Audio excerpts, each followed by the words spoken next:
Hello guys, hi everyone.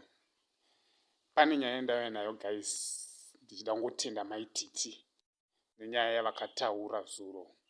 Vachitaura ivo kuti musamirira kuti hanzi zvinhu nyika ichagadziriswa nanhingi ndiye achagadzirisa nyika kuti zvinhu zviite. Vakataura zvakawanda vachiti hanzi munhu iwewe pachako ndiwe unofanira kugadzirisa nyika. Shanda, unofanira kushanda kuti zviite, kwete kutarisira kuti someone ndiye achagadzirisa zvinhu. Iwewe ndiwe unofanira kutanga kuzvigadzirisa pachako. Guys, inangu handina chaunga chakawanda chingateerera zvandinotaura. But nyaya iyi yavaitaura iyi ndakamboitaura kumashure uku. Mukatarisa paYouTube pangu munomawana mavhidhiyo enyaya dzandaitaura idzodzo nchiti munhu shandisa maoko ako.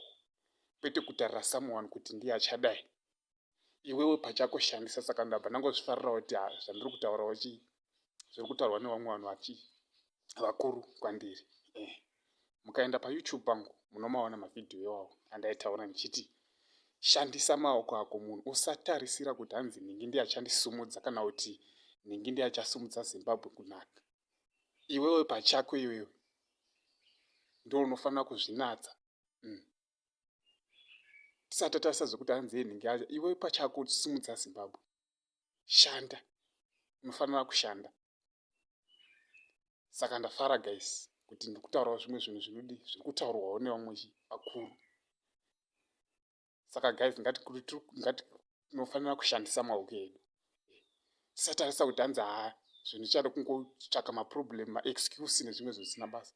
Tsvaka zvekuita, zvekuita zvakawandisa. Hazviperi zvekuita guys. Please guys, don't forget to subscribe my YouTube channel.